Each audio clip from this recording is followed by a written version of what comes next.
Assalamualaikum warahmatullahi wabarakatuh. Berjumpa kembali bersama saya Muhammad Roni di Suluh TV. Teman-teman, alhamdulillah kita sekarang masih berada di Kecamatan Ranto Perlak juga, dan di sini tepat di belakang saya ini ada satu makam yang memang sangat syarat dengan nilai-nilai sejarah, khususnya sejarah Islam di Aceh.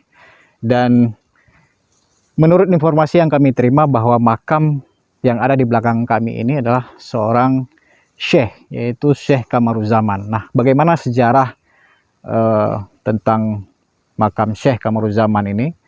Nanti kita akan bincang-bincang sedikit dengan tokoh masyarakat yang ada di Desa Semanah Jaya ini. Teman-teman, coba kita bisa melihat bahwa sangat disayangkan sekali, sangat miris sekali bahwa seorang tokoh besar seperti Syekh Kamaruzaman, dan menurut informasi yang kami terima bahwa Syekh Kamaruzaman ini merupakan tunangan daripada Putri Nurul A'la, ya, tunangan daripada Putri Nurul A'la. Dan Putri Nurul A'la itu bisa kita baca sejarahnya di berbagai media, baik itu media massa, media cetak, bahkan media internet, ya. Jadi saudara-saudara, ini sangat kita sayangkan sekali bahwa lagi-lagi pemerintah, saya sangat berharap, dan masyarakat Semanah Jaya, Kecamatan Ranto Perlak, sangat berharap bahwa pemerintah, di bawah Dinas Kebudayaan dan di bawah koordinasi MAA, ya, Majelis Adat Aceh, itu mereka bertanggung jawab dengan apa yang kita lihat bersama pada hari ini. Sangat miris sekali, tidak terawat, bahkan terkesan diabaikan. Padahal beliau ini merupakan orang besar pada masanya. Teman-teman dan saudara-saudara dimanapun berada, tolong siapapun yang melihat video ini, tolong sebarkan video ini agar semua masyarakat Aceh, khususnya umumnya masyarakat Indonesia, itu bisa mengerti dan bisa memahami bahwa di Aceh itu sangat banyak sekali situs-situs sejarah yang masih dilupakan, baik itu oleh pemerintah maupun oleh masyarakat setempat. Ini tidak jauh dengan lokasi makam Nurul A'la yang kemarin saya review kepada teman-teman. Dan ini lagi-lagi saya ingatkan bahwa tunangan Putri Nurul A'la, sayang sekali bahwa mereka belum sempat menikah karena memang terjadi keributan pada masa itu, yaitu saat Marbu Topo atau Prabu Topo yang pertapa dari Jawa, yang sempat saya review juga makamnya yang ada di Tempen di Kecamatan Perlak Barat, itu terjadi ya keributan sehingga rencana pernikahan mereka gagal di tengah jalan. Dan teman-teman, saudara-saudara, mungkin jika ada yang ingin berziarah kemari, kami sangat menyarankan sekali, silahkan berziarah kemari. Ini letaknya ada di Desa Semanah Jaya dan Dusun Belanggading, ya, Dusun Belanggading. Untuk lebih lanjut lagi, untuk kita lebih memahami bagaimana kondisi makam ini, kita akan bincang-bincang sejenak dengan tokoh masyarakat, ya, dengan Pak Taib, Pak Muhammad Taib. Pak Muhammad Taib, Bapak di sini sebagai kepala desa atau bagaimana, Pak? Enggak, kita sebagai masyarakat biasa aja. Sebagai masyarakat biasa. Jadi Pak Taib ini sebagai masyarakat biasa yang memang memahami nilai-nilai sejarah tentang Syekh Kamaruzaman ini. Jadi menurut Pak Taib, bagaimana sejarah daripada Syekh Kamaruzaman ini? Kalau sejarahnya kan sama-sama kita ketahui, seperti Bang Roni bilang tadi, dimanapun kita bisa jumpai sejarah Nurul A'la itu ada, di media online pun ada, kan, di media-media tulis juga ada, media cetak. Jadi seperti tadi, ini memang makam Syekh Kamaruzaman yang merupakan tunangan Putri Nurul A'la. Beliau itu dulu menuntut ilmu ke Mekah. Jadi selama di Mekah, setelah beliau pulang dari Mekah, Putri Nurul A'la sudah tidak ada lagi di kerajaan di Kesultanan Perlak. Nah, jadi beliau ini adalah orang besar di Kesultanan Perla, tepatnya di sekitar tahun 1100 Masehi, semasa Sultan Perla yang ke-11. Jadi Sultan Perla ini mungkin berarti beliau ini ada keluarga besar di lingkungan Kesultanan Perla. Ini merupakan tunangan Putri Nurul Ala. Cuman sangat disayangkan dulunya ini makam ini terawat. Kapan mulai makam ini tidak terawat? Setelah areal makam ini berada di dalam HGU PT Atakana. Jadi sekarang sekelilingnya kita bisa lihat ini adalah sawit-sawit yang punya perusahaan PT Atakana namanya. Di sini dulu dari makam ini sekitar 20 meter ada sebuah pokok kayu besar, pokok asan namanya. Itu dibakar. Kita nggak tahu siapa yang membakar itu. Yang jelas seperti ada mengindikasikan penghilangan barang bukti bahwa ini adalah makam bersejarah. Jadi sekarang kita lihat pokok asal yang sudah tidak ada, bahkan akar-akarnya pun seperti ada bekas dikeruk dengan ekskavator. Sangat disayangkan. Jadi kalau dulunya ini sangat terawat, setelah berada dalam HGU PT Atakana, ini sudah tidak terawat lagi. Demikian. Ya, jadi teman-teman seperti itu sejarah singkatnya daripada Syekh Kamaruzzaman ini. Dan bagaimana harapan daripada Pak Taib sendiri selaku masyarakat Semanah Jaya ini terhadap makam Syekh Kamaruzzaman ini? Harapannya bagaimana, Pak? Kita sangat berharap makam ini bisa dipugar seperti makam Nurul Ala, Putri Nurul Ala. Dulu di sini ada dibangun balai-balai oleh masyarakat dengan swadaya.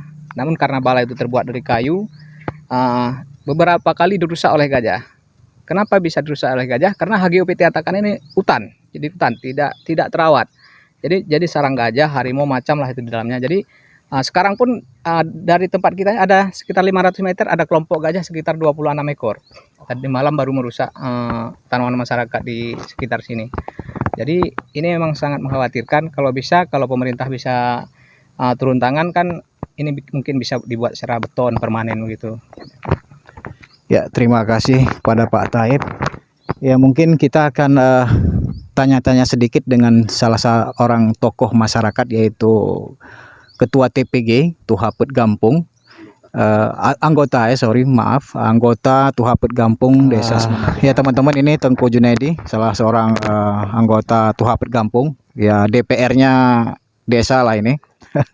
Ya, kepada Tengku Junaidi, bagaimana pendapat Tengku Junaidi tentang kondisi makam Syekh Kamaruzzaman ini?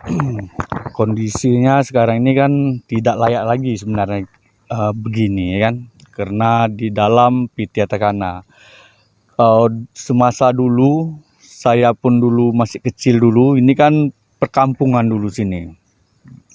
Jadi di dalam PT Atakana ini dulu sebelum PT ini masuk, ini dulu kampung sini. Inilah kampung Sumanah yang asli Sumanah.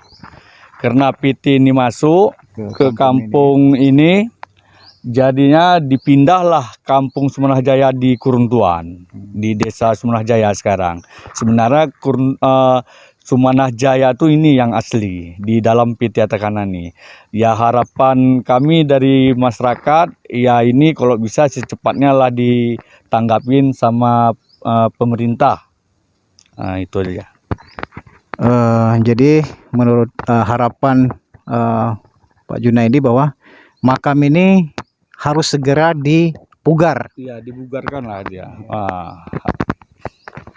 Macam mana makam-makam yang di luar ya kayak gitu juga lah di sini dibuat juga kan gitu. Harapan dari masyarakat juga di Desa Semanah Jaya. Terima kasih Pak Junaidi atas sedikit bincang-bincangnya. Oke. Ya teman-teman, kita sudah mendengarkan harapan dari tokoh-tokoh masyarakat Desa Semanah Jaya, dan memang kondisinya dan bahkan akses jalan menuju ke makam ini sangat tidak layak sekali karena memang tidak bisa dilewati oleh roda 4. Jadi kami dari masyarakat Perla khususnya itu mengharapkan pemerintah agar membuat akses jalan yang bisa dilewati roda 4 agar nanti penziarah-penziarah yang ingin berziarah kemari mudah untuk datang ke makam Syekh Kamaruzzaman ini. Dan saya yakin dan percaya bahwa sedikit sekali orang yang memahami tentang sejarah Syekh Kamaruzzaman ini. Ya. Dan mungkin jarang sekali orang mendengar tentang tunangannya Putri Nurul Aala. Jadi hari ini kita mungkin Tuhan memberikan petunjuk kepada kita bahwa ini loh sosoknya, sosok yang memang orang besar yang dilupakan selama ini. Dan hari ini mungkin kita akan mengangkat, dan saya minta bantuan teman-teman untuk mengangkat dan menyebarkan tentang berita ini, tentang kisah yang saya ceritakan ini.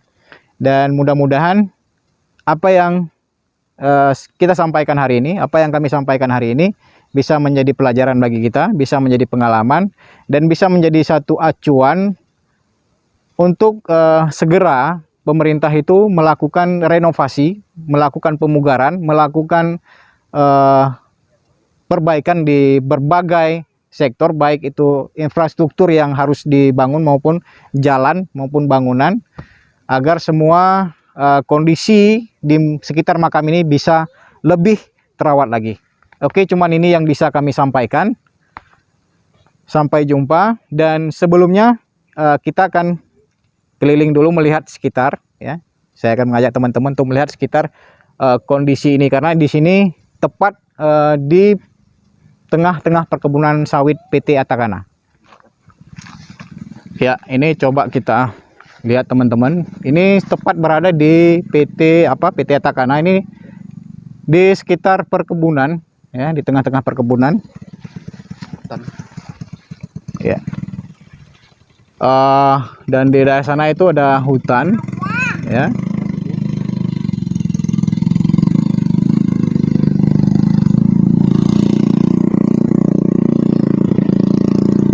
Ya, kita coba melihat akses jembatan untuk menuju kemari, ya.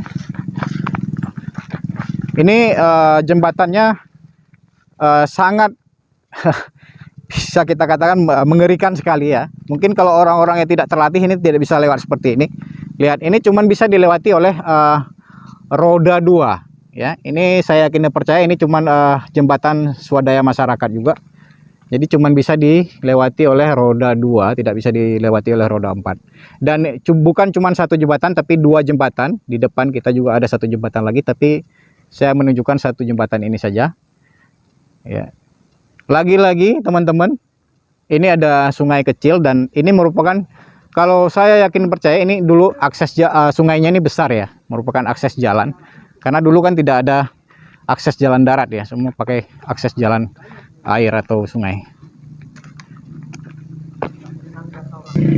Oke, baik teman-teman, hanya ini yang bisa kami sampaikan. Mudah-mudahan kita akan berjumpa kembali di lain kesempatan. Akhirul kalam, assalamualaikum warahmatullahi wabarakatuh.